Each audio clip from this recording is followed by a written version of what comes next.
Time to learn how to fall. My favorite day of this program by far is probably today, because this is the day that's going to get you past that ledge of just not being scared to go over that 50-50 line to where you can learn how to, practice your handstand without a wall or a spotter being nearby. So it's very important that you take today very serious and maybe just do today a couple times if you don't get it right away, because really the only time people don't understand how to fall and cartwheel out of a fall is when they're uncomfortable with rounding at the hips. So that's what we're going to learn today, and that's the main thing we're going to learn. So hope you're ready. Let's hop to it. So what we're going to do first is I'm going to let Samantha show you, and she is going to come into a closed scissor. So today is going to be the first time we're going to experiment with our chest facing the wall. So what we're going to do is hop up into a closed scissor. So she's going to walk her hands a little bit closer. That should be good right here. So you just watch from home at first. We're going to flatten out one foot. Yeah, no, the other foot comes over top. So we're in a scissor. So the goal of today is I want you to aim for your right hand right next to your right hand. What she's going to do is she's going to take her hips and she's going to round just like she's doing that cartwheel, and she's going to try to round that right foot by her right hand. Boom, just like so. You see how she did that? So let's hop up and do that one more time. So you watch us from home, and I really want you to see what she's doing with her hips, because she's done this before, so it looked very smooth, but it might not look that smooth at first when you try. So what she's going to do is, before she moves, this leg is going to round down into her hip crease right here. It's going to deepen, so she's going to drop her right foot right here, and her left hand will push off, and her right hand will kind of just bend for her and get out of her way. So kind of watch closely. Exactly. She rounds the foot down, the left hand pushes off, and the right hand's just like, okay, I'm going to bend and get out of your way right now. Yep. So let's try to hop on the wall and do this all together. So you walk the feet up the wall, walk the hands a little bit close, just coming into a closed scissor. So this can be uncomfortable because you're not used to facing the chest towards the wall. So pick whatever leg's comfortable for you, whatever leg you cartwheel with, bring it over top. And again, we want to gaze to the right of the right hand. Maybe you bounce for a split second, but we're just going to drop the right foot down, cartwheel over top. I'm not kicking. Hey, thanks for not kicking. So let's do that a couple more times. Walk the feet up the wall. And I just want you to be mindful of this right hip crease. So as you bring this right foot off the wall, you feel your weight starting to get towards that 50-50. I want you to keep the shoulders on top of your hands. This time, drop it to that same spot, but you might go a little bit past the hands. Just a little bit, not too much. Awesome, you got one more in you? Yeah. Okay, so take a break at home. Maybe you felt that a little bit, maybe you didn't, but let's just hop back to it and watch Samantha one more time. So she's gonna walk her feet up. Hands are close. So you might have felt, okay, my hips did not round, or I just fell over top. That just felt really weird. It's okay. What I want you to do here is gaze in front of this right hand. This time, round your chest. So she's rounding her chest as her hips round and crease in. So watch again, go past the hand, boom. She had a little bit of momentum. She kicked off, she rounded the chest as she rounded the hips, and the hip creased in. So, next pose, I'm gonna go ahead and show you. Take a break. You did a lot there. This pose I'm about to show you is called an L shape, and it's one of my favorite poses to start learning as you first start to face your chest towards the wall, because we're used to putting our back facing the wall because you can't fall over top. But what today is going to teach us is now we can go over top. So my favorite pose is you come one leg distance away from the wall, so you see where your hip is. My hands are going to go right here. So all I'm going to do is step my left foot up about hip height and straighten out this left leg. So right away you see this L shape start to form with my legs and my upper body.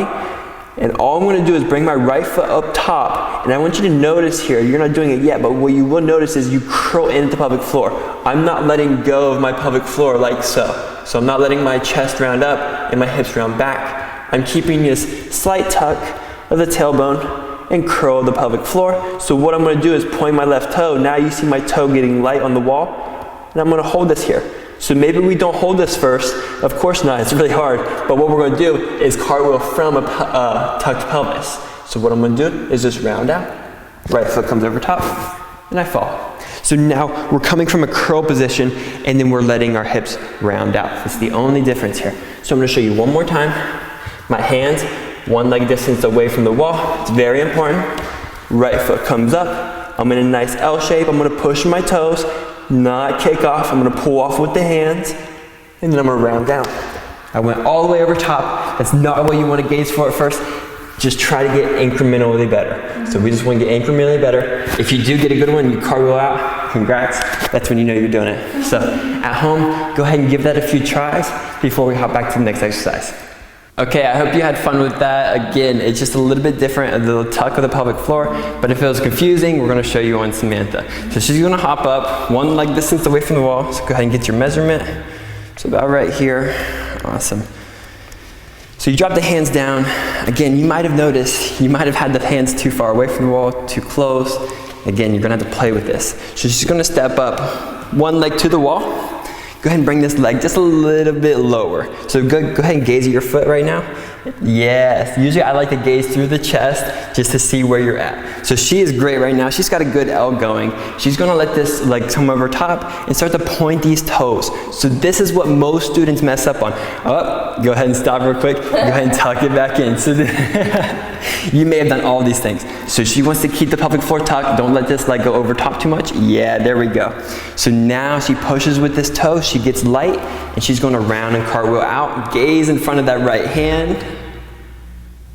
There you go. Awesome. Yes. So I'm just going to point out a couple things she did that you may not have noticed you did. So go ahead and switch your mats. So once she got up here, she was comfortable. She had a nice L shape going. You see how I'm gazing at my foot? This shows you if you're too high up, look what I just did to my hips right there. Once I let my foot drop, see how my hips kind of curl in?